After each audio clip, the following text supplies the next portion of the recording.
ಮದುವೆ ಖಂಡಿತವಾಗ್ಲೂ ಮದುವೆ ಆಗ್ತೀನಿ. ಆ ಯೋಚನೆ ಬಂದಿದೆ. ನಮ್ಮ ತಂದೆ ತಾಯಿಗೂ ಕೂಡ ಹೇಳಿದ್ದೀನಿ. ಹುಡುಗನ ನೋಡೋದಕ್ಕೆ ಸ್ಟಾರ್ಟ್ ಮಾಡಿದ್ದಾರೆ. ನಾನು ಭಗವಂತ ಬಿಟ್ಟಿದ್ದೀನಿ. ಅವನು ಯಾರನ್ನ ಕರ್ಕೊಂಡು ಬಂದು ನನ್ನ ಮದುವೆ ಆಗು ಅಂತ ನನ್ಗೆ ಹೇಳ್ತಾನೋ ಅದೊಂದು ಹಿಂಟ್ ಅಂತ ನಮ್ಗೆ ಆ ಸೈನ್ ಇರುತ್ತಲ್ಲ, ಅದು ದೇವ್ರಿಗೆ ಬಿಟ್ಟಿರುತ್ತೆ. ದೇವ್ರು ಯಾರನ್ನ ಕಳಿಸ್ತಾನೋ ಅದು ಸಂಪೂರ್ಣವಾಗಿ ಅಕ್ಸೆಪ್ಟ್ ಮಾಡಿ ಖಂಡಿತವಾಗ್ಲೂ ಮದುವೆ ಆಗ್ತೀನಿ. ಆ ಯೋಚನೆ ಬಂದಿದೆ. ನಮ್ಮ ತಂದೆ ತಾಯಿಗೂ ಕೂಡ ಹೇಳಿದ್ದೀನಿ. ಹುಡುಗನ ನೋಡೋದಕ್ಕೆ ಸ್ಟಾರ್ಟ್ ಮಾಡಿದ್ದಾರೆ.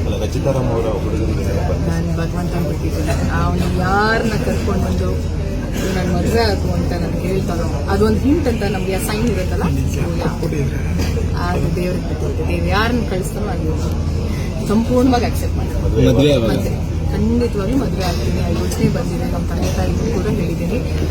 ಹುಡುಗನ ನೋಡೋದಕ್ಕೆ ಸ್ಟಾರ್ಟ್ ಮಾಡಿದ್ದಾರೆ.